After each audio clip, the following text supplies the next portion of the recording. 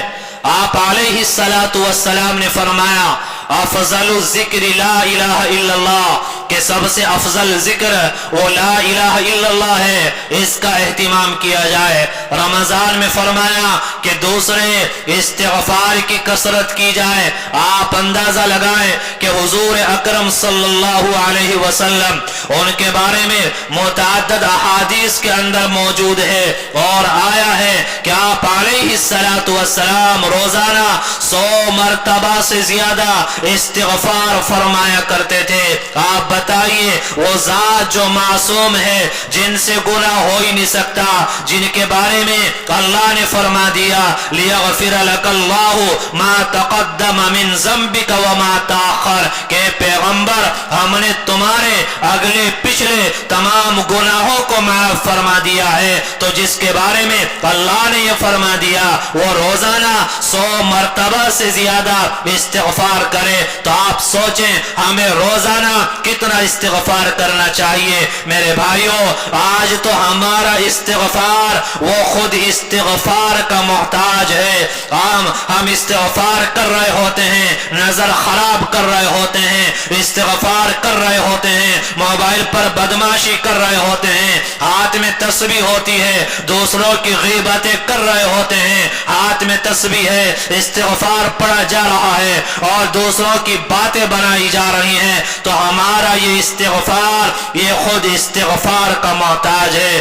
جب ہم استغفار پڑھیں، ہم زبان سے کہہ رہے ہیں استغفر اللہ، تو دل کے اندر بھی یہ بات ہو، اے اللہ جو گناہ ہو گئے ہیں میں ان گناہوں سے معافی چاہ رہا ہوں، اللہ آپ مجھے معاف فرما دیجئے۔ آج کیا ہو گیا امت کو، یہ رمضان کا مقدس مہینہ اور ہم نے اپنا مجلسی مزاج بنا لیا ہے۔ مسجد میں آپ دیکھیں 4 یہاں بیٹھے 4 وہاں بیٹھے، مسجد کے دروازے پہ آپ دیکھیں، گلی میں اور کوچوں میں آپ دیکھیں، بیٹھکوں میں اور چوراہوں پہ آپ دیکھیں، 4 یہاں بیٹھے ہیں 10 یہاں بیٹھے ہیں، یہ سب کیا ہو رہا ہے؟ ہمیں تو کہا گیا ایک ایک لمحے کی قدردانی ہو، اپنے وقت کو ضائع نہ کیا جائے، وقت کو برباد نہ کیا جائے۔ میرے بھائیوں، شاید